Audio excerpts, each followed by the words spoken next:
Good evening, everybody. And for those of you who do not know me, sorry. My name is Jose Negron. First of all, I'd just like to welcome all of you to another live stream.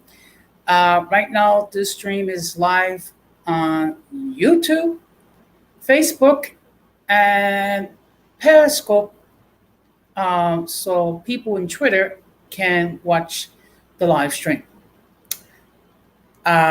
Before I get into the topic for this evening, I just want to say a few words. My heart goes out to all the people who have suffered um, in the light of Hurricane Ida. Um, there have been many homes that have been damaged and destroyed in the state of Louisiana, also other places in the South. Here in New York, um, there have been individuals who have um, dealing with the flooding, damages to their property, and unfortunately, we have had loss of life, mainly occurring with individuals residing in so-called illegal basement apartments. Also, our transit system has been affected. We still have partial suspension in some lines. So my heart goes out to these individuals. And oops. Good evening, true teachers. It's always a pleasure to be with you. I will drop the link in a few minutes. Now, now let's go to tonight's topic. What is the role of a caregiver? Now, I'm going to explain to you the reason why we are discussing this topic. It is due to the fact that we are aging slowly but surely. So, what's going to happen is, so just one moment, is that we're going to fall into two groups. We're going to become caregivers, or we're going to need caregivers. That is the reality. Okay. Now let me just give you a definition on what is a caregiver. Now, a caregiver is a family member or paid helper who regularly looks after a child or a sick, elderly, or disabled person. It could be a spouse. It could be the child of a person receiving the care. It could be grandparents. It could be relatives. It could be siblings. It could be someone that we love dearly.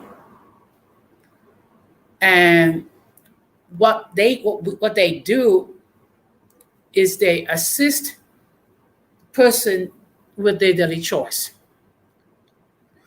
Because the fact of the matter is we are getting older. And the fact of the matter is, as you get older, sooner or later, wait a minute. Good evening, Denise. Good to see you. So we're going to need more assistance. Now, for this, in my research, I noticed there are 7 stages in a person's life. But to make it simple, I'm just going to focus on 3. The first stage is from the time that person is born to about 20 years old. That's where the individual receives care and his formation years. And then when a person becomes from 20 to 60 years old, Most likely they are working. Now, when the person gets to be 60 years old and older, that's when people start to retire. Now, the fact of the matter is this: by the year 2031, uh, just about everyone in my generation will be eligible to receive full Social Security benefits and to retire. Now, there are some people that may choose to work past 67. In my case, no. When it's my time, I'm going to retire and I'm going to enjoy my retirement. Now, the fact of the matter is there are many um, things that a caregiver deals with, and not everyone can be a caregiver. First of all, it could be kind of sad when you see their loved one where their physical and mental abilities are deteriorating. Because it does serve to remind us that we're going to get old. Now, let me just share with you um, my experiences as a caregiver for my parents. As my parents got older, they needed more assistance. Um, they needed assistance as far as getting out of bed. They needed assistance as far as dressing. They needed assistance to get to a chair. They needed assistance um, to cook and clean and things of that nature. Now, let me give you what's what is a home attendant, because sometimes people confuse a caregiver with a home attendant. They're not the same thing. A home attendant is a non-licensed person providing personal care and environmental services under the supervision of the appropriate health professional to the patient in the patient's residence. So that's the difference. Our home attendant or home health aide is working on the supervisions of an agency, while a caregiver is working on their own if they have no other siblings. Now, in my case, I was fortunate because I had siblings that could assist me um, to care for my parents when I needed a break, because it does take its toll. And the fact of the matter is, it could be sad to see your parents, and also it requires a great deal of patience on your part. And the reason why I say that, because sometimes when a person is a recipient of assistance of a caregiver, sometimes that person is depressed. Sometimes that person feels sad. Um, they're demoralized because they realize there's a lot of things that they're not able to do. And the fact of the matter is, it could be disheartening for some people. Okay, just bear with me. I'm having some technical difficulty. My computer is acting up. I don't know why it's okay. It's just okay. All right. Oops. Sorry. Oops. Please bear with me because I'm new with this technology. Okay, so just one moment. Okay. Now, as I continue, the fact of the matter is, one of the things that can happen to a caregiver if they're not mindful, is they can experience burnout. When I mean burnout is because they could be um, overwhelmed with the fact that here's someone who is a loved one, who is a spouse, or what have you. Their health is deteriorate, and not everyone can deal with that. Now, what I'm going to do is I'm going to drop the link. Okay. Okay. So if anyone wishes to join in, the link is there. Um, and I know with dealing with my parents, the roles were reversed. So, in a sense, my parents became children, and I became the adult. Okay, and I think we have someone over here. So, Hey, Jose, how you doing? hey, good evening. How are you doing tonight? I'm all right. Give me 1 second. Okay. Okay. I tried to make myself beautiful for all of my fans, but this is as good as we're going to get tonight.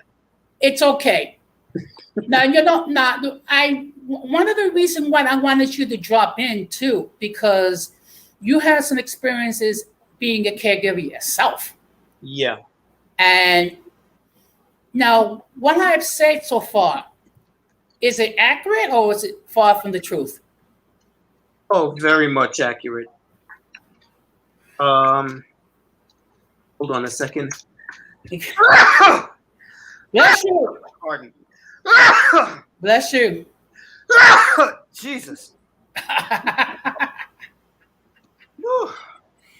Better be careful. The slope sets might be going after you.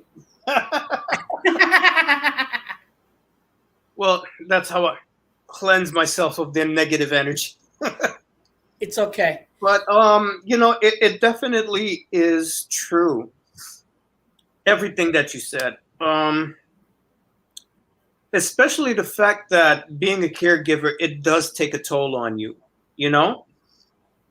It takes a toll on you physically, emotionally, financially. In my case, when my mom got sick, the responsibility of taking care of her well-being fell squarely on my shoulders. Now, my youngest sister has Down syndrome. Okay. And so, people ask me, all the time, well, didn't you have brothers and sisters that could help? And I do have brothers and sisters, but my brother lives in Atlanta. And my sister was the one who was taking care of our youngest sister. Okay. So she was taking care, still is taking care of her. And as well as raising her son. And she was, in school at the same time, So realistically, I couldn't expect any more of her than what she was already doing. Understood. So it fell on my shoulders. And, the thing is, when you're thrown into this role, unexpectedly, you're learning how to deal with a crisis right there in the situation. I had never known anyone who had a stroke. I didn't know how to recognize a lot of the cognitive deficiencies that come with that, or the full scope of it. So there were times when, unfortunately, I wasn't as patient as I could have been, because I didn't recognize the full extent of brain damage that I was dealing with, you Mhm. know. Um, my mom was in a nursing home. I wasn't able to get her back home, even though I really tried. I tried unsuccessfully to get her back home with, with aid. Because once upon a time, you could do that. That was possible. You could get like 24-hour care, if the person was living at home and they were incapacitated. Mhm. Um, so that's what I was trying to do because I recognized that being in a nursing home was not the healthiest environment for her. I agree. Even though they take care of the basics, there's shelter, there's food, you know, but the quality of the nutrition is really, a big issue. And just the logistics of dealing with people who are not your family in a situation where they're severely understaffed. So I had to be a constant presence. I was on the phone talking with my mom every single day, making sure that the staff knew that this woman had family that was advocating for her, that was deeply and closely involved in her care, and traveling to visit her at least once a week, sometimes 3 times a week, which was very difficult for me because I live in Jersey City Mhm. and she was in a nursing facility that was all the way out by Co-op City. Yeah, that is a huge commute. Yeah, and I don't have a car. Exactly. And so I had to do it on public transportation. And then when I got to the subway stop, it was a half an hour walk to get to the facility.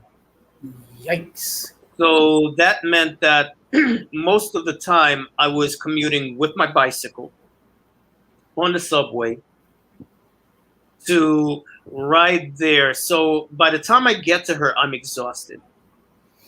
Hmm. And so I'm taking care of her, like taking care of her hair, combing and styling her hair because she wasn't happy with the attendance the way they were doing it, which is understandable because they're understaffed. You got one person, and so they're just going to try to get the job done as quickly as possible. So they're not going to be as gentle and as attentive as they can be. So I said, you know what? I'll take care of her hair. So I would do that. I would wash her feet because I mean, like basic things like that you would think would be getting done, it wasn't getting done. So I had to take care of all of that, and just the emotional support for her because even though she was mentally incapacitated, she was still in there, and I recognized that there were certain things that I could do to stimulate her, you know, her brain because the brain does have a certain level of they call it neuroplasticity, you know? Like even when there's brain damage, there are things that you can do to stimulate the regeneration of new neurons in the brain. And one of those things is music therapy. So I made up a whole playlist of all of her favorite songs, put it on CDs, and I had to teach her how to work the CD player. So we practiced and practiced and practiced. So she learned how to do it so she could have her favorite music. And that really started to regenerate her brain, as well as calling her and speaking with her on a daily basis. What I did was eventually I bought her her own phone. Even though she couldn't operate it herself, I could call the front desk and have them, call me from my mom's phone and put her on. That way I don't have to worry about, oh, well, somebody else is using the phone. Oh, we have to bring her, all of that rigmarole. I didn't have to worry about that. Just, can you call me from my mom's phone? Numbers are already in there. And then we could talk for hours. And that's what we would do. We would talk for hours because it was regenerating her brain. And you could really see the difference because when I would get on the phone with her initially, she'd be very disoriented. But the more we spoke is the more lucid she became. And the music started to stimulate her memories. So when her memory started coming back, it was attached to music. So she'd, you remember this song that went like this? And who was the guy that sung that song again? What's it, She'd start remembering singers that she liked and songs that she liked. Okay, so I'll make you a CD with that, music from that singer. And then she would attach those songs to other things in her life, memories, and then other memories started coming back. So she started to really progress, until she got to the point where she remembered my telephone number. That was a major step. But unfortunately, what I couldn't control was her nutrition. And because of that, she had another stroke. So that was another setback. And then I started rebuilding with her again. And I found more technology that helped me. I got the Alexa Echo Show. So I could FaceTime with her now. Alexa, stop talking. I could interface with her. She could see me now, and I could remotely control her playlist. So I could make sure that she had music 24 hours a day, But then again, she had a third and final stroke, and that was the one that took it. So that one piece, that I was fighting to get her back home because I wanted to address her nutrition. I couldn't do it. Well, let me tell you something. You wouldn't believe the struggle I went through to convince my mom to get a home attendant. I mean, because if you know anything about Latina moms, they could be very stubborn. Mm-hmm. And Denise can testify to that. But, it took a while. And then she finally accepted home care services. Now, another problem was get someone to come in on the weekend. That was another struggle in itself, because the fact of the matter is it was very hard for my mother to accept the fact that there was limitations on what she was able to do. Yeah. Okay. Absolutely. Now, in my mother's case, her mind was still pretty much intact. Mm-hmm. However, her attention span was getting shorter. Now, let me just give you an example. Like, I would tell my mother the night before that I'm going to be in my apartment for a couple of days. So what I would do is I would tell my mother the night before. I would tell my mother in the morning when I get up to go to work. Mm-hmm. I would call my mother at lunchtime just to remind her. I would call my mother again when I'm leaving work to go home, to my home, that to let her know I'm not coming home that evening. And then when I get home, to tell her I'm home and I'm not coming home. So, don't expect me. And about 8:00, I would get a phone call from my mother saying, "Are you coming home?" Yeah. I mean, that's what I need. That's what I was referring to. You need a great deal of patience. Exactly. Because, as you can see, I spoke to my mother like 3 or 4 times. Yeah. Within a 24-hour period. And that's the part that's like really hard to deal with, because you've never been in that situation before, right? So you're discovering what the situation is, mm-hmm. Because you think, I mean, come on. You've never been in this situation before, right? So you think because in other areas of their personality, they're still intact, right? Yeah. So you're used to dealing with the person the way they used to be. But it's like a checkerboard. So these pieces are still here, but those pieces aren't. And it's hard to tell the difference. It's really hard to register what you're dealing with right now. Yes, and that's the reason why one of the dangers is a caregiver can experience burnout. Yeah. And actually, in my preparation, caregivers can have to deal with depression at times, and some of them even commit suicide, which was a big surprise to me. But then, when you think about it, it makes sense because the fact of the matter is, here you are, you're in your 30s, 40s, or in my case, 50s. Yeah. Okay. So I have to take on the role as the parent because my mother's, was limited in what she was able to do. Yeah. And a lot of the times, my mother felt lonely because my other siblings don't call my mother on a regular basis. Well, the fact of the matter is, they do call. It's just that unfortunately, my mother's attention span was getting shorter and shorter and shorter. Yeah. Her short-term memory was it's like you tell them something and 5 minutes later they forget, Exactly. And it's a shock, it's a shock because nothing prepares you for that. No. And it's tragic because you remember the person the way they used to be. And, with me, with my mom, it was really tragic because it was like watching an ice cube melt, Mm-hmm. Yeah. And so I was really fighting.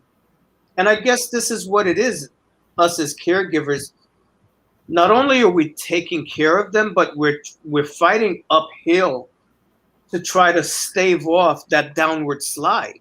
Mm-hmm. And trying to think of solutions and things that we can do to help them improve and, to try to get them back to where they used to be. And you spend your whole day researching and problem solving and, Well, I was fortunate because on the time that I needed a break, Yeah. I had another sibling that could step in.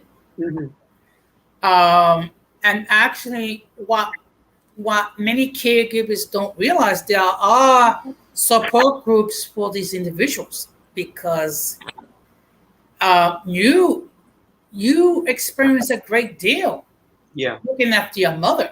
And I'm sure there was days when, it's like, it seems like an exercise in futility, which is why I said not everyone can function as a caregiver. You have to have a thick skin. Yeah. You have to have a lot of patience. Okay. And also when the person that you're caring for snaps back and you're swallow that those words because you don't want to lash out because the fact of the matter is you can trigger an episode. Yeah. And unfortunately, there were times when I did snap. Okay. And then I felt bad because, like I said, I didn't recognize the full extent of what I was dealing with. And my mom, God bless her, the most loving person on the face of the earth. However, Caribbean mothers, they have their ways of just pushing your buttons. Oh, yes. and Yes. just like creating drama, like they're drama queens, you know? Try to take your mother on vacation. Oh God. Yeah. Okay, so just picture this. You're taking your mother on a vacation. So you have to think about first of all, making sure that at the airport there is a wheelchair for your mother because your mother is not able to walk. Okay. Then you have to think about renting an electric scooter or what have you when you get to your destination. Then your mother gets frustrated because she has a problem dealing with the device. Mhm. Okay. And then when you take your mother out to eat, it's like, unfortunately, she's like the most finicky eater in the world. So it's like, you're racking your brain trying to figure out what it is that she will eat. Yeah. Okay. And then for a person like me that loves cold, I gotta be mindful not to put on the AC on too high because of my mother. Oh yeah. So Yeah, because they really feel the cold extra because they're not up and walking around yeah, where they usually would. So cold is a big thing with them. yeah. Now what I've done when I travel for my mother, we travel on first class. Mhm. Okay. First of all, because they're the first ones to get onto the plane. Yeah. Okay. First one's off. So, and of course, this, the service is better. Yeah. Okay. First of all, you don't have to deal with the cheap styrofoam crap that they call for plating and what have you. Mhm. And they actually give you food other than peanuts and crackers and whatnot. Yeah. Okay. But you know what? It's okay because at least for a week, my mother was out of New York, even though it meant a working vacation for me because I have to plan her, itinerary and make sure everything's okay and whatnot, and deal with all the idiosyncrasies that an elderly Latina mom deals with. I'm sure it's more or less the same thing for an elderly Jamaican mother as well. It's a Caribbean thing. Caribbean thing. But last summer, the fact of the matter was when I took my mother to the ER, unfortunately, due to COVID, I was not able to go with my mother to the emergency room. So you can just imagine a woman, 86 years old, in the ER by herself. Wow. Yeah. Okay. And then what happened was she had her left leg amputated not once, but twice. Oh my God. And then after that, she experienced a massive stroke, which left her in a vegetated state. Wow. So you can just imagine what we went through. And then Was she in a coma or she just was? no, she was in a vegetated state. She was never in a coma. Okay. Okay. But the fact of the matter is, you can just see it now. So just a question. What is the difference between a coma and a vegetative state? Okay, you know what? I will have to look it up because one thing about me, I believe in giving definitions. No, because I'm serious. I mean, unfortunately, you have certain individuals that uses terminology without even thinking about it. Okay.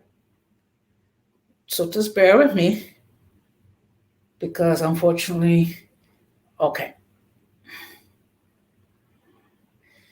Okay, a coma is a state of deep unconsciousness that lasts for a prolonged or indefinite period of time. My mother was awake. It's just that Uh, Okay, but she wasn't communicative. I mean, she can barely make some sounds, and Okay. she needed assistance as far as to be bathed. She needed assistance to be fed. She needed assistance as far as removing um, her fecal matter and things of that nature. Yeah. So, and then changing her position so therefore she doesn't develop bed sores. Yeah. Yeah. Okay. So she was conscious, but not communicative. Exactly. Yeah. And unfortunately, since there was not a healthcare proxy, so therefore any decisions that was made, it had to be made by the four remaining siblings for children. Yeah. So imagine having to come in agreement with three other people. Mm. So that's so you Yeah. know, so that's kind of the situation that we have to deal with. So then my mother made it clear to us that she didn't want to be kept on life support. Yeah. So she was placed in hospice care. She was sent home. She finally got 24-hour service. And then we took turns to assist the home attendant to care Yeah. for our mother. And I have left, it was one Sunday, I have left and I got a text that my mother was dying. Wow. So what I did was, I left Parkchester to come back to my mother's place. Mm-hmm. Chester was arriving as I got in. Oh, you're in Parkchester. Yeah. That's close to where my mom, the facility, my mom. Actually, Co-op City is more. It's north. more It's east. more north. Well, north and yeah. But so if you on what is that road? Damn, I can't even remember the road now. You probably remember it 5 minutes after the stream is over. Yeah. It's But not quite in Co-op City. It's like it's East like Chester across Road? the highway from it. Okay. So what I did was I went to my mother's place, and just as I was arriving, my mother passed away. Oh wow, that's the same thing that happened with me. Okay. So my younger brother took tended to the affairs of the funeral and what have you, because my mother made it clear to him what she wanted done. Yeah. And then there was some concerns that I had because when my oldest sister passed away, one of my nephews decided to do a face call and allowing his young son to run free in the funeral home as like it was a playground. Do not ask me why. Okay. So I made it clear in the family text that I did not want the same thing to happen. Mm-hmm. Okay. So, of course, I took the loss very hard because out of the four remitting children, I was the closest one to my mom because I was the one that spent the most time. Mm-hmm. So,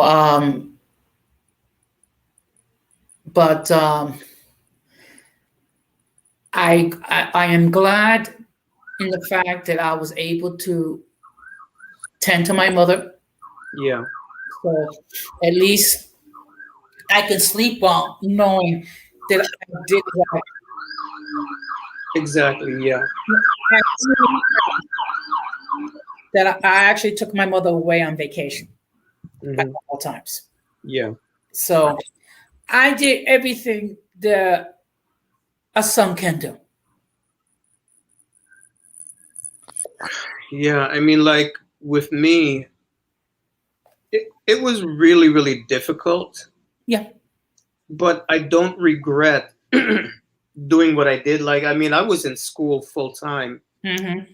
as well. And so it was, but I don't regret it. Yeah. I don't regret the fact because, I mean, before she got sick, we would talk every day. We would talk every day. Like, if I didn't call her, she would call me.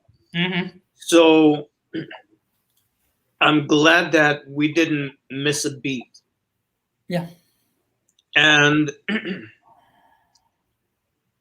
we were able to resolve a lot of issues Mm-hmm.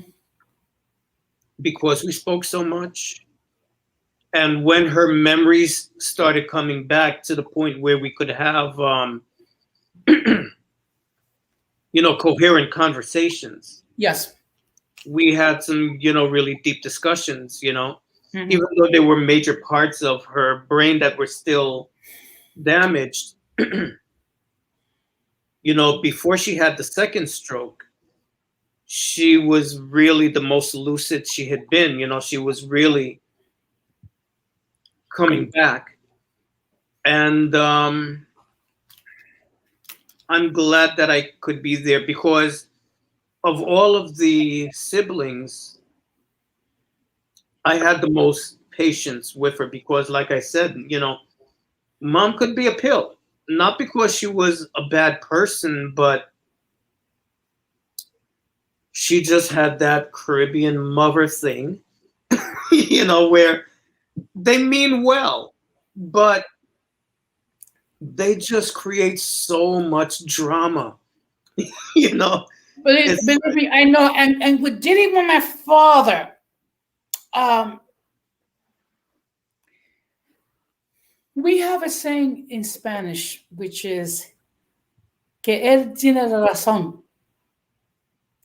Which basically means he's always right. Mhm. Even if he's wrong, it's right. I mean, and basically that what it was, when dealing with my father and dealing with my mother, even when she's wrong, she's right. So you had to deal with it. Yeah. So Yeah, so I mean, like the hardest part dealing with mom was trying to get her to understand that the full extent of her limitations. yes. Because my mom was someone that she was never like this, wallflower like in the house. She was always out in the street doing something out and about, up and down, all over Fordham Road, all over 170th Street, all over 3rd Avenue. And she really had a hard time wrapping her head around the fact that she couldn't just get up and go and do whatever she wanted to do. Mm-hmm. Like in the very beginning, she was so mentally incapacitated, she didn't realize that she wasn't in her home anymore. So it didn't make sense to her why she couldn't just get up and go across the street to get, this, that, and the third. Or, well, I can just go across the street and get on the bus and go to Fordham Road and get. And I'm like, no, mom, no. Trying to get her to understand, like, mom, do you understand do you even know where you are? Like that took a long time for her to orient herself to where she is. And then she was like visually impaired because of the stroke too. So, Mm-hmm. Like just getting her to understand that was really, really hard. Mm-hmm. But I'm glad that I was able to take her out, take her out to have dinner. We Okay. took her out to get a pedicure and, manicure, which she really needed badly because, I mean, things that they don't do for you in a nursing home. So for anyone, hopefully you can be in a position where you will never have to put, subject your parent to that kind of situation. But just basic things like that you would think they would take care of. A pedicure. No, you have to do that, When I had my total left knee replacement, Mhm. I spent 9 days at the nursing home doing rehab. Oh Lord. So I can relate to what you're going through, and the fact of the matter is, it was so daunting. Now you can just picture this: my mother is coming over to visit me. Yeah. Okay, so she's bringing me snacks, but she sees other patients not being cared for. Mhm. So what she's doing, the snacks that she's given for me, she's giving it to them. Yeah.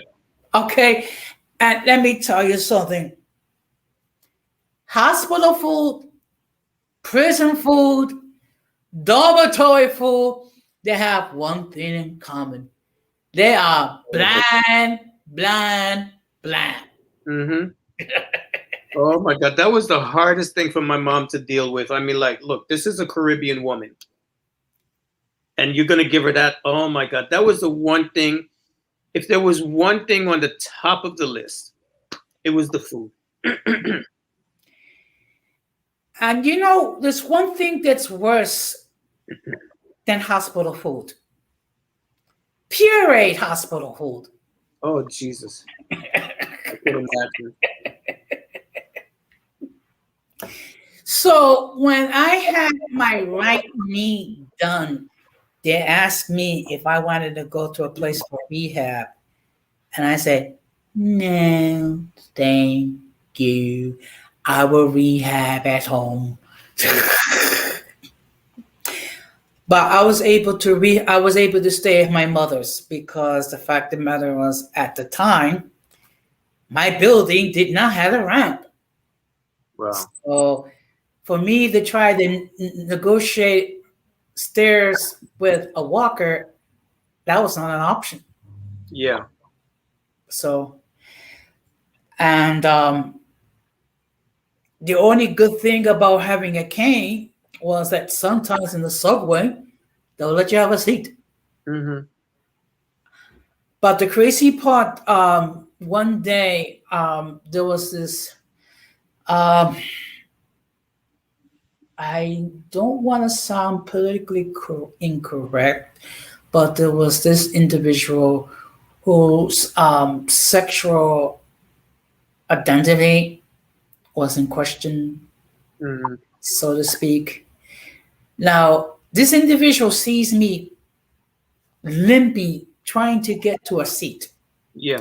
So what this individual does, Oh, takes off the sneaker and puts it on the chair where I was going to sit. Wow. Are you serious? Do I care about stuff like that too, teacher? Wow.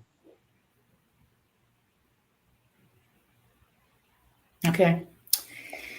But let me tell you something. Dealing with an elderly person, you gotta have patience and a heart of gold. You do. It really does. Yeah. Before we continue, just want to shout out to all those who are watching on YouTube, Facebook, and Periscope. And I will encourage, please subscribe, like, hit the bell notification, all that good stuff. So therefore, whenever I load material, you'll be notified. Okay. I'm new at this thing, but I'm learning. Speaking of learning, let me see if I can get the link on my phone. I wanted my sister to join us because, I mean, as far as being a caregiver, I mean, Yeah. living it like 24/7, because she's still taking care of my sister, Yeah. Yeah, it'll be good to, if she's able to join the stream. Um, but you know something, this whole YouTube experience has been a learning experience for me. Um, and I have watched certain individuals, like Kim123 and Chivo and OG Daranjo. I mean, if nothing else, it teaches me what not to do on YouTube. Yeah. I mean, it definitely is a learning experience. I mean, the thing that I've learned is learning to recognize when you're dealing with an irrational mind, Yes. Big time. Well, I have a phrase referring to the slow taps, the Hispano taps, the vest taps, the state taps, and the correct taps. I call them the mentally and intellectually challenged. Absolutely. Okay. And the reason why I call them that, because they share characteristics, which are they fear anyone approaching them with intelligence. They cannot accept criticism. They cannot deal with anyone that will try to refute their insanity. And when I watch someone like Kim123 basically ramble on regarding Mr. BBC, what a pathetic losing life this person has. Have you ever tried to interact with him? No. I don't believe in an exercise of futility. Because there was that period when we didn't really realize just how far gone these people were, and we were actually trying to rationally communicate with them, Believe me, it's a vain effort. In fact, I remember on Denise's stream, I don't know if you heard of Guillermo Escobar Vasquez, Mr. Deaf to America. Yeah. Okay. Well, he got on Denise's stream and he started attacking me because of what I was saying. The funny thing, everything I said, it came from his own mouth. And Denise was sharing information with this gentleman, and I use the term loosely. And he kept trying to outspeak Denise. And what happened was he got booted.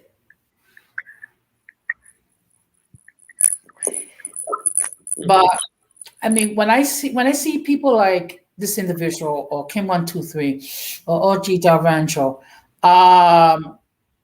or other individuals.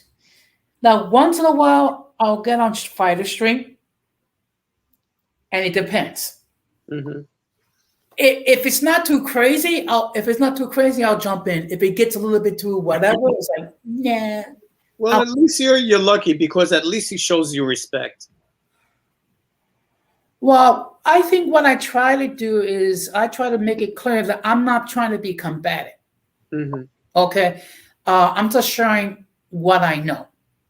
So, and and I do think when he wants to be, he could be serious. Okay. Now maybe I'm crazy to think that way. I mean, because I like to see the glass as half full. So, mm-hmm. But I do notice he does have at least some reasonable respect towards me. Yeah. I mean, maybe because it could be because I'm my age, because I'm going to be 59 next month. So I don't know. Or maybe I'm not as a threat or what have you. I'm 54 and he doesn't respect me. Oh, not to be his damn father, but oh no. I guess because I'm a mutant and I don't look my age, it doesn't compute to people mentally that I am the age I am. So he probably sees me as being in his peer group. Okay. Well, So that's the downside, yeah. Well, being a mutant. But I mean, like somebody would have to be a real, because there's nothing about you that is combative or confrontational or nasty. So someone would have to be a real special kind of asshole to disrespect you, of all people. well, the only time that I raised my voice was when we did that stream with Christina regarding femicide. Yeah. Okay. And because a certain individual, which I'm not going to name, uh, had some issues with what I was saying. And all I said was, if you don't like what I'm saying, don't listen. You can, and I tell you, and the fact of the matter is, I know that I'm going to offend certain people. Okay, because of the nature of, first of all, the nature of my content. It's serious. Okay, yeah. I don't get into the stupidity. I actually prepare material before I get on the air. Okay, and then I have a thick skin. Mm-hmm. So, but I'm sure once my stream gets more noticeable, I'm gonna have people that are gonna hate me. Well, yeah, that comes with the territory, because there's people who look, when you're dealing with human beings, you're always going to have to deal with all kinds of people with all kinds of issues, and that it just is what it is. There's going to be people who just take a disliking to you just because. Yeah. They don't even have any real rational reason. And if it's not for the content, it's going to be because of the people that I associate with. Yeah. Because I do get on Denise's stream. I do get on Radical stream. I do get on Christina. I think I've been on your stream once. I even been on Protep stream a couple of times. I understand he's been very busy working.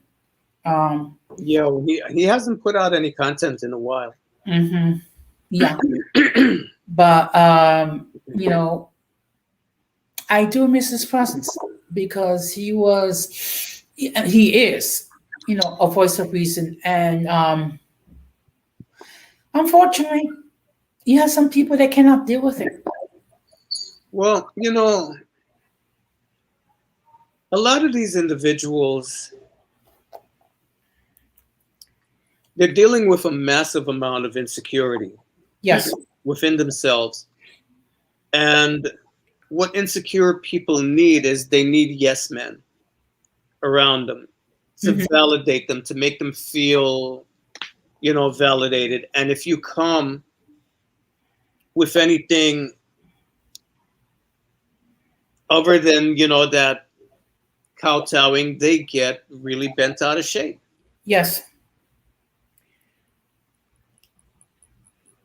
Yes, I can. Yeah, I can see that. Some people cannot stand people that can think critically. Absolutely. Because I remember there was another stream that I did with Radical.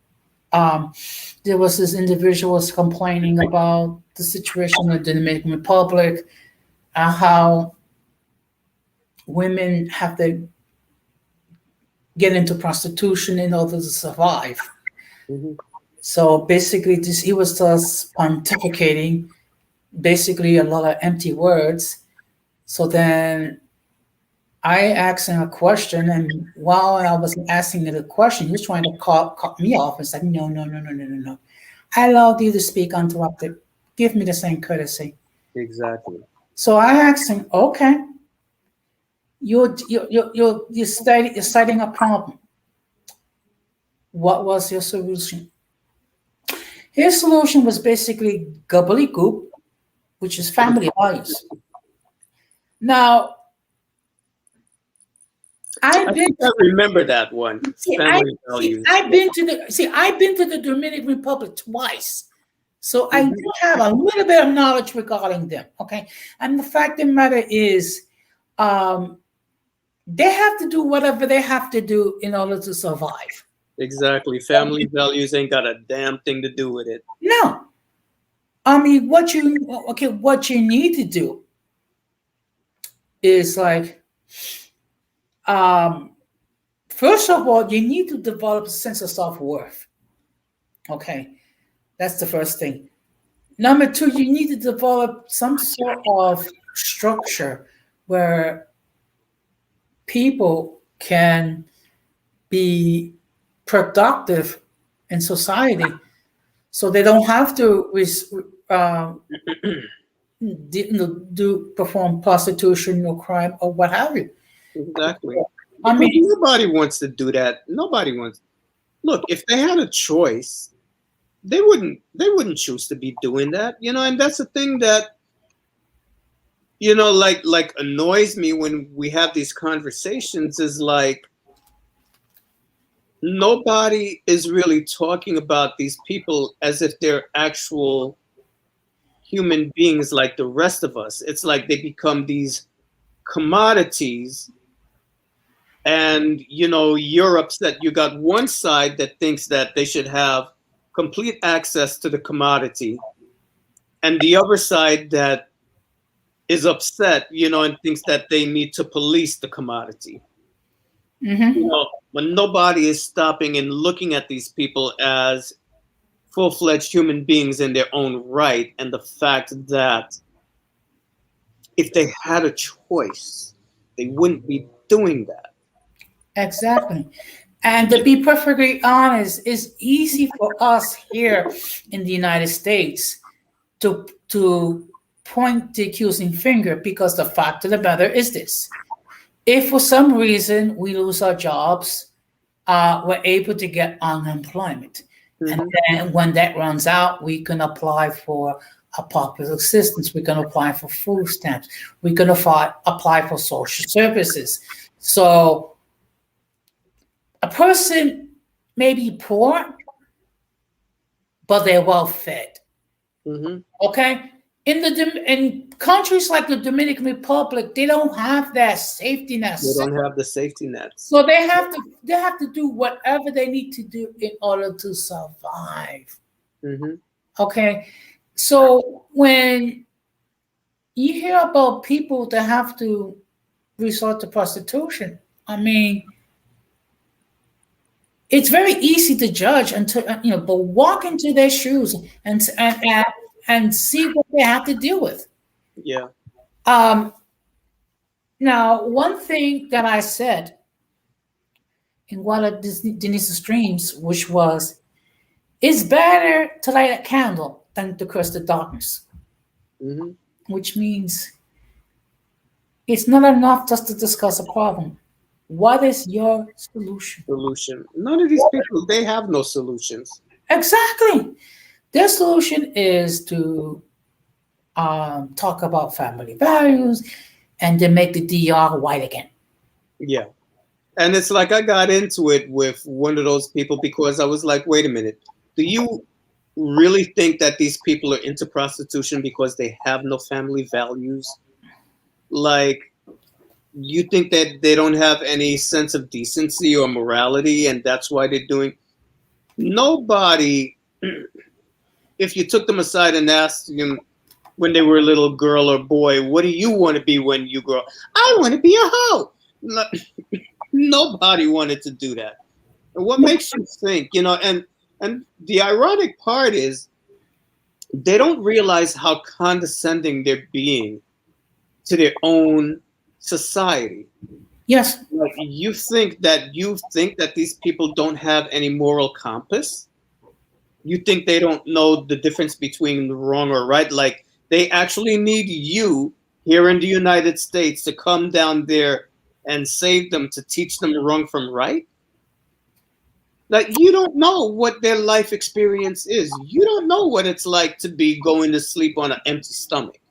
Mm-hmm. So until you've been in the situation where you're facing real hunger, shut the hell up, because you don't know what it takes to be driven to the point where you have to resort to doing something like that. Do you know what's the problem with that? It makes too much sense. Yeah. Okay. That's why I call my channel Uncommon Sense. Mhm. Because unfortunately, when people they don't find logical solutions, they just complain about the situation, complain the situation. You could spend today until doomsday complaining. That's not They're good. just they're just they're just emotionally triggered about everything. They have no understanding. And I mean, we have one person who's down there now Oh in the yes. Dominican Republic. And okay, so you're so concerned about the Dominican Republic. Are you involved in any kind of organizations or, services to help people who are in need? Is that what you're spending your time doing instead of getting on, your camera and talking about black men Well, in the United States? if I was Mr. Batista, I wouldn't be spending so much time talking about the black man. I will try to do what I can to first of all make sure that that I fix my situation, which I could legally live there. Yeah, because And we're then all wondering, like, once that situation has been resolved, then you do what you could do to constructively try to help your so-called people. yeah. Well, I don't know. Seeing as how he's only worried about the white ones, maybe he hasn't found any organizations, designed to meet the needs of only white Dominicans. So Okay, but the whole, I mean, when you think about it, what did the Spanish did when they came to the New World? Okay, they decided to engage in intercourse with the indigenous people. Okay, when they were dying out, what did they do? They brought Africans from Africa, and some of them engaged in sexual activity with them, which explains why you have dark-skinned Dominicans and dark-skinned Puerto Ricans and dark-skinned people from all over Latin America. well, Jose, you're neglecting, the help that the Spaniards did. They helped themselves to the land. They helped themselves to the gold. They helped themselves to the food and the resources, and they helped themselves to the money. But I actually saw the video regarding the first session of the Voodoo Council, Mhm. and I actually saw Mr. Inquisidor. I Yeah, mean, God bless him because it seemed to he looked like a deer in headlights. Okay, and then when we had the discussion of religion and the commercialization of Christ, of course, I had the position of defending Christianity. mhm. Okay, but at least I was able to admit the fact that people have used scripture to justify evil. Yeah. That people had used scripture to justify slavery, murder. Um, the fact of the matter is that there have been Christians who have not given Christ-like examples to others, and that we have to admit that. But I would not. I don't think that our friends who are of the Hispanotex, who talk so much about the Catholic Church on that stage that they can make that confession. Yeah. You know, the thing is, what I'm realizing in my old age is that Be careful, I'm older than you, so. I'm going to be there quite soon. You're not that far behind me. you know, it really isn't the religion. I mean, of course, I'm not a Christian. I do have, Okay. Doctrinal differences Okay. with Christianity. However, what I had to come to realize is that it's not the religion that makes the difference with a person, it's their character. Mm-hmm. Because even in my religion, boy, let me tell you, we got our characters.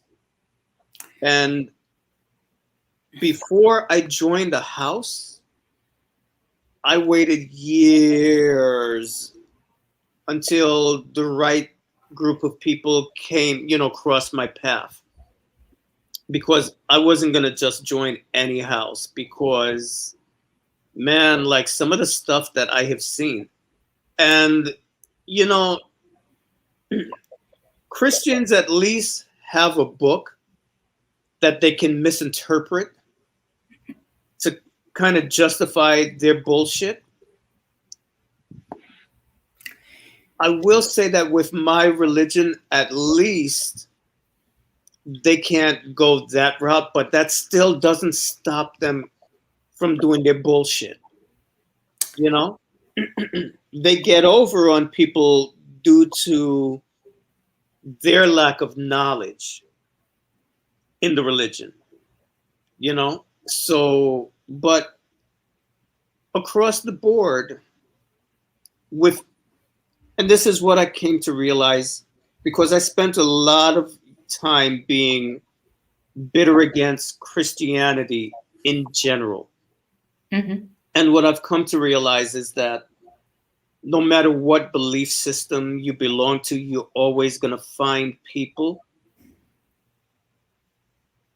who are the motivating factors for atheism.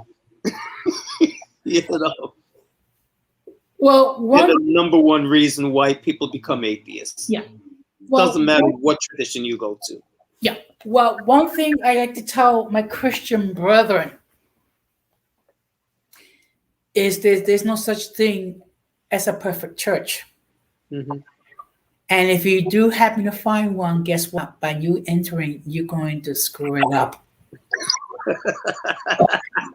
See, I'm a Christian, so I can get away with stuff like that.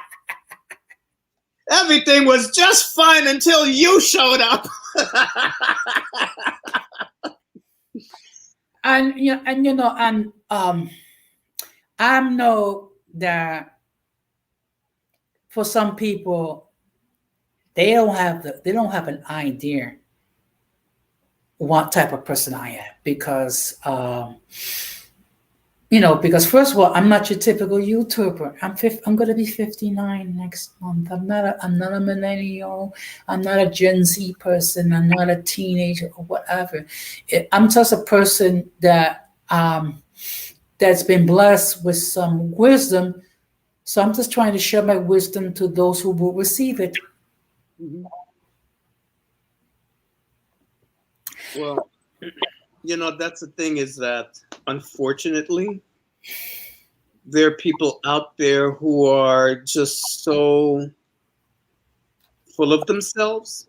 Yes. They can't see that you're talking to somebody who has a little bit of experience and a little bit of knowledge. Maybe it would behoove you to actually just sit down and listen to what they have to say. Maybe you could learn something.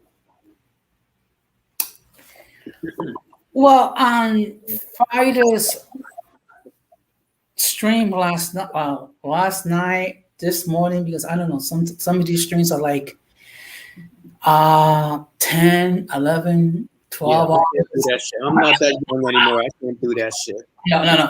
No. One thing I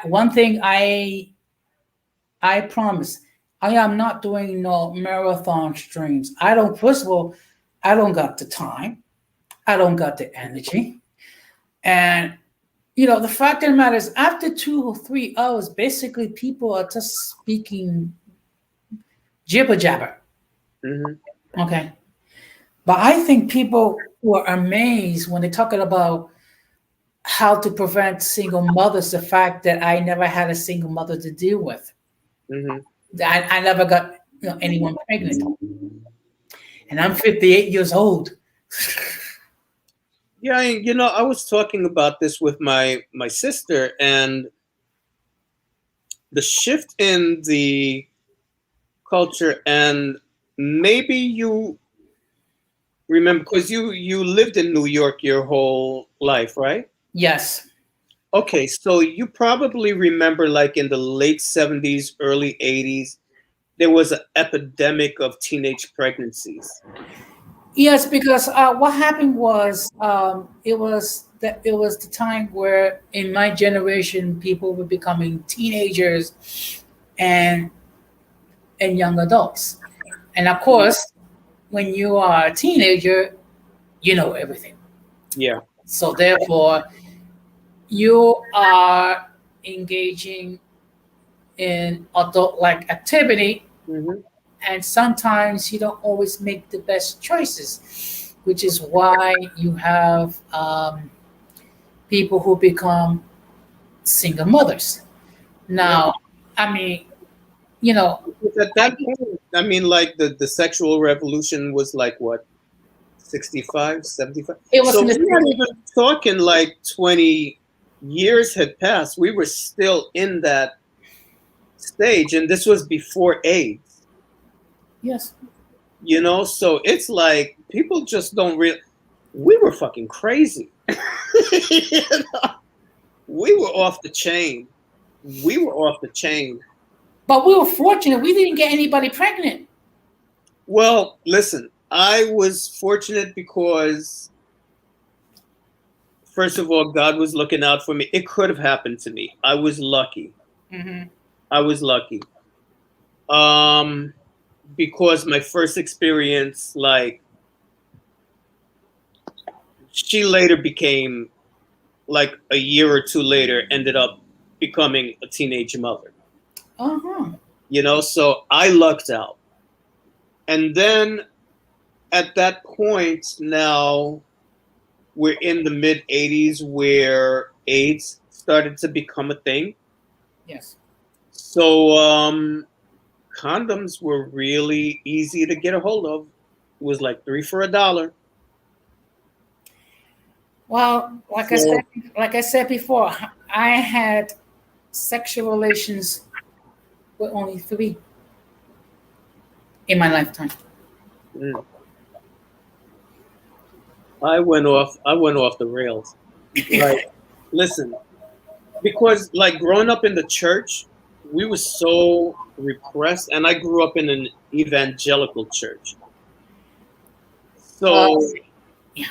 I was out. I was out to make a point. First of all, I was mad at God, so I was like, "You, I'm gonna do everything that you said not to do in your book."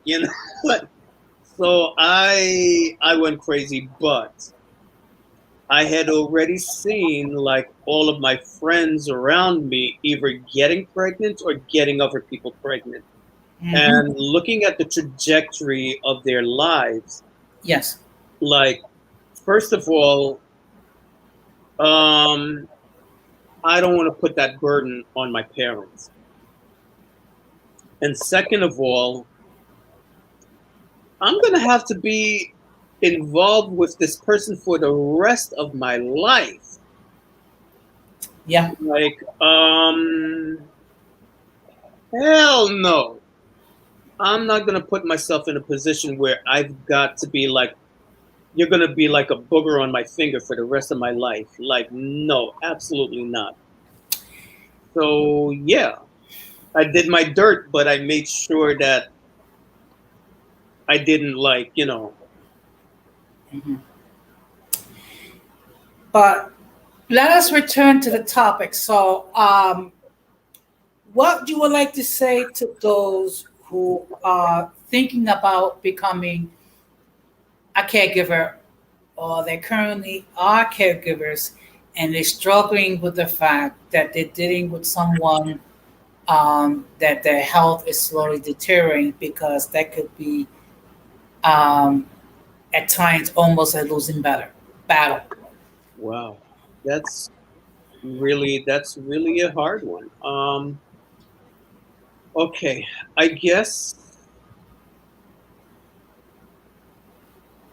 for me, I had to let go of the guilt Okay. because I felt that I should have been able to do more. I felt that there had to be a solution because by nature I'm a fighter, Hmm. you know, and I think that was part of the problem that burnt me out. Okay. Looking in retrospect, if I had realized, well, okay, you know what? First thing I would say, you need to get the right support team around you. Hmm. I was in a position where I didn't have the opportunity to take advantage of any kind of support groups or anything. Hmm. So I was discovering everything on my own. And my sister wasn't in a position where she could give me more help because she was managing crisis, by herself, taking Hmm. care of her son, taking care of my little sister, and now she had to completely take over my little sister's life, her medical, her everything, you know? So I didn't have that safety net of people who have been in this situation that could let me know what to do. Had I had the right information, I would have realized that I wasn't going to get mom back home. Hmm. And I could have freed up some time and spent more quality time with her, you know? And I could have let go of the guilt Okay. and recognize, okay, there's so much, only so much that you can do. And the rest of it is out of your hands. And given myself, because like a lot of what burnt me out is all of the work that I was doing behind the scenes, you know, in trying to figure out things that I could do to rehabilitate her. And, Hmm. towards the end, I did start focusing more on getting her rehabilitative services, like, for example, to get her walking again, because she was wheelchair bound not because of the stroke, but they put her in the wheelchair because of the impairment in her vision. And they were afraid that if she were up and walking around, she would like bump into things and hurt herself. Yes. If I hadn't been spending so much time trying to get her back home, I would have really got in their ass and made sure that she got the rehabilitation, because I got her up and walking again because of, fighting for rehabilitation that they didn't want to give me. And I was like, she needs it and you're going to do it. They were telling me that she was never going to walk again. I said, that's bullshit. Oh, well, I said, it doesn't hurt to try. Hmm. Try. And if it doesn't work, okay, so be it. But we're going to try. And she was able to get to the point where they would get her up out of her chair and walk her to the bathroom, you know. So I would have been able to do that to make the quality of her life, I could have focused on other areas. So I would say, first of all, you need to get a support group Hmm. and people who specialize in whatever disability your loved one is going through. They've been there, they know the ropes, they can tell you what to expect, what to do. they can probably even get you resources and help so that you're not doing it all on your own shoulders. So I Mhm. think that is really important. Um, and just coming to terms with the fact that they're moving in that certain direction and you are doing everything that you can, cut yourself some slack. Yeah. I beat myself up a lot because I thought that I should have been able to do everything. And I did have a lot of emotional support from my sister. She did help me to realize that as much as I wanted to, I couldn't live my mother's life for her. Hmm. At the end of the day, this is a woman who lived an entire life. Hmm. She had a life. Yeah. And for what it's worth, she made her own decisions. She lived life on her own terms. And there's only so much that I can do. I have my life to live. And I have to give myself a chance to rest. I have to give, like schedule in some time there for yourself, Yes. to have some relaxation and, you know, um, yeah, that was the biggest thing. I burnt myself out. Yeah. And to be honest with you, I'm still recuperating from that burnout. And my mom passed like 2019. I'm still dealing with the effects of that burnout. Well, what people need to understand, um, there is no limit as far as time needed to grieve. I Yeah, mean, you can take years. I mean, um, it's been almost 14 months yeah, it since hasn't. my mother passed away. Yeah, just a little over a year for you. Yeah, You're still in it. exactly. So, and there are days where I do feel a little sad because my mother is not physically here, Yeah, but she lives in my heart, and just like your mother lives in your heart as yeah. well. Okay, You so probably find those days when it just doesn't.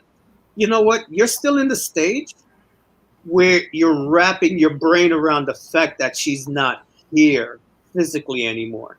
yeah, and also dealing with the fact that 6 months prior, my older sister passed away. Wow. So you So get a double whammy. exactly.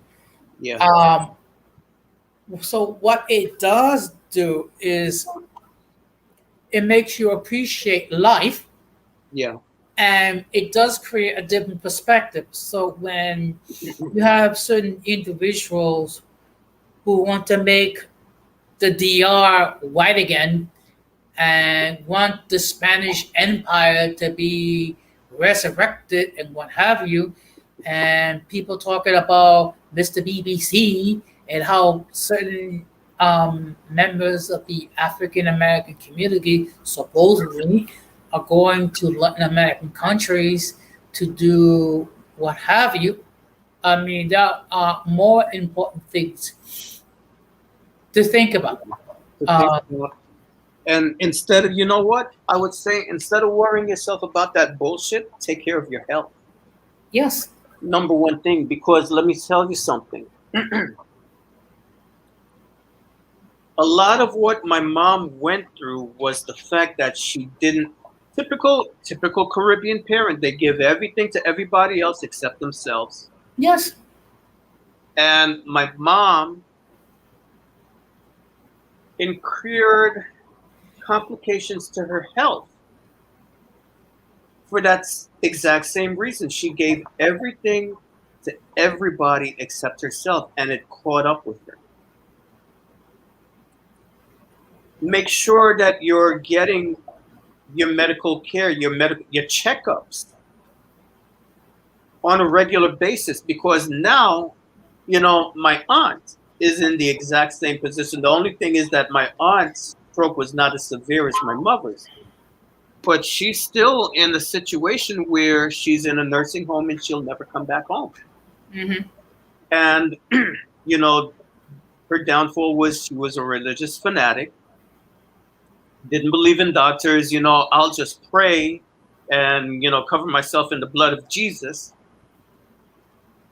And out of the clear blue, she gets a year later, a year and some months later, after my mother has a stroke, she has a stroke. Now, these are all things that could have been prevented if you had proper, gone and gotten your checkups and then taken preventative measures with your diet, with your exercise to keep yourself healthy.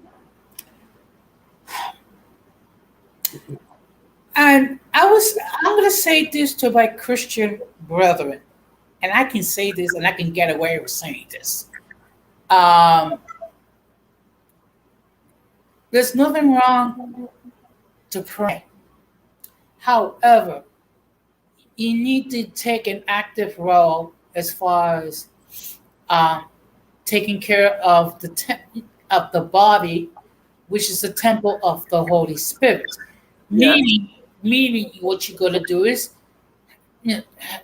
go to your medical appointments, change your diet if you have to, try to be active, and do what you can so that you can live and properly maintain God's temple. Now, I'm sure there's some Christians that are gonna hate me for saying this, but it's true. Oh, the body's not important. It's the spirit. That's it. Listen, if the body was not important, why would God have put you in a physical body in the first place? If it wasn't Okay, but but the fact of the matter is, the Bible talks about the body, and the Bible talks about how you need to take care of your body and your soul. Yeah. Okay? It's a package deal. You don't get to pick and choose. It's like, they kind of come together. Yeah, I agree. But unfortunately, some of my Christian brethren are not all that swift, if you know what I mean. But definitely, number one thing, because listen, since my mother experienced her health situation, her sister the next year after that, and then my aunt's husband has passed away because he didn't take care of himself and get his checkups, and he ended up passing away of a cancer that was easily treated if you caught it in time. Speaking about that, I have a doctor's appointment this week. One of the things I'm going to request that I do undergo testing for risk factors of cancer. Yeah. Because I would rather do the prevented and then have to struggle to do the reactionary. If you understand what I mean. Yeah. Okay. So we're going to get ready to wrap up because I'm sorry, I am not going to do 9-hour streams, 10-hour streams. I'm sorry. I mean, I do not believe in long streams. I try to keep them focused.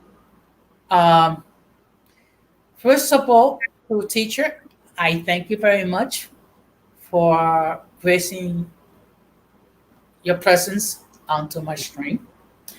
The fact that other people did not pop in, well, they can always catch the replay.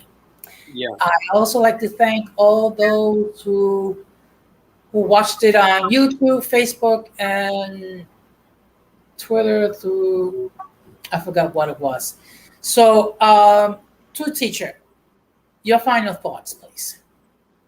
Well, in terms of being a caregiver, like I said, number one, take care of your health. If you have parents who are elderly, make sure you have them do their checkups and be on them like white on rice, because a lot of Mhm. times they're not going to want to do it. Yeah. If you got to drag them kicking and screaming to do it, and start being advocates for their health now. Mhm. Be aware of changes in their behavior, Yes. because there's certain things, looking back in retrospect, when it came to my mom, certain behaviors that we later found out she had had mini strokes before the big one.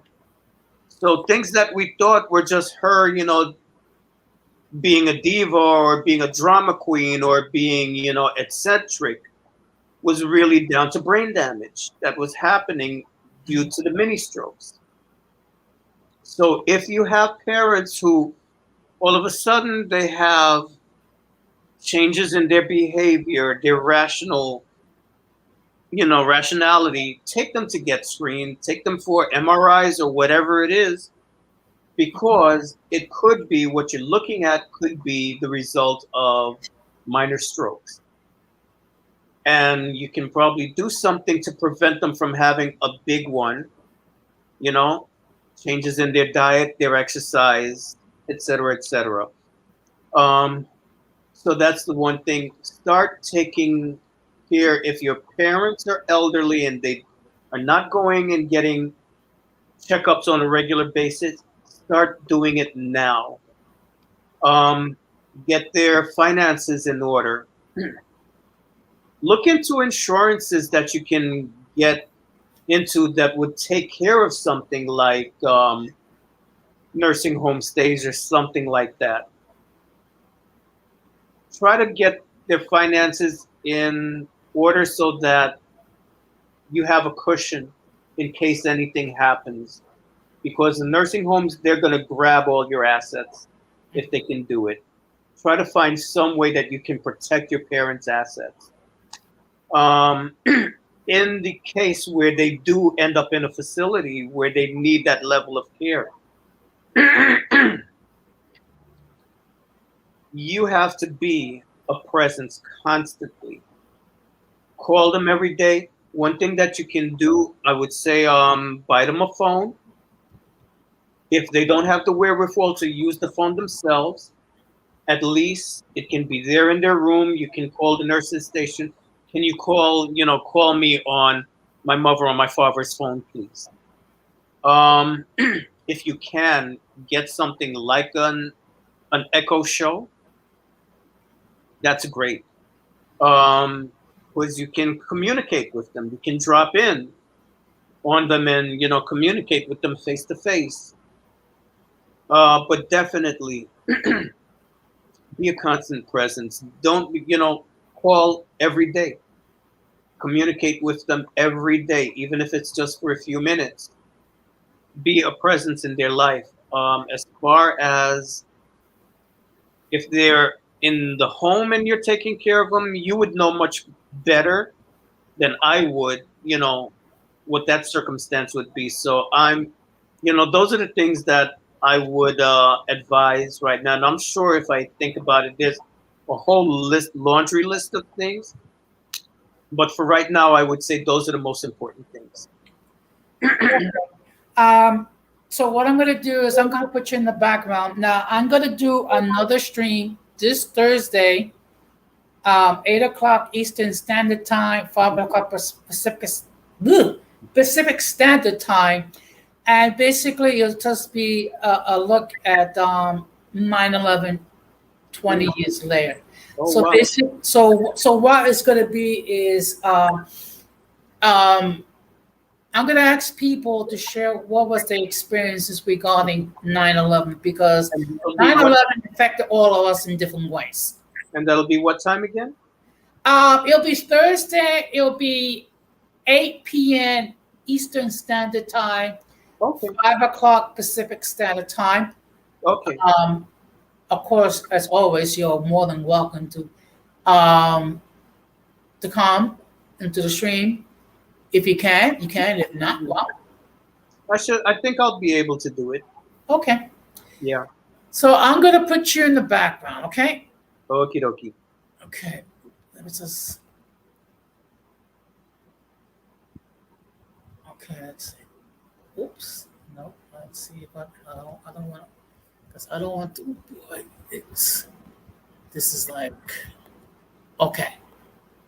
Now I'm going to give you my final thoughts, which is the following. Um, it's a labor of love to be a caregiver. Not everyone has the patience and the understanding to do so. But please bear in mind that if you do decide to become a caregiver, know the limitations of what you're able to do and not able to do. And if you need help, by all means, do so. There are support groups, there are resources. If you have other siblings that can chip in, by all means, do so. So, that being said, um, I'm going to close the same way I always close. People, please be careful out there because we are still dealing with the effects of the pandemic. And we must limit our exposure to the mentally or intellectually challenged, or else we'll be infected by their stupidity. So, thank you very much, all those who watched the video, even if it's just two or three. And I'll see you at the next stream. Take care and peace.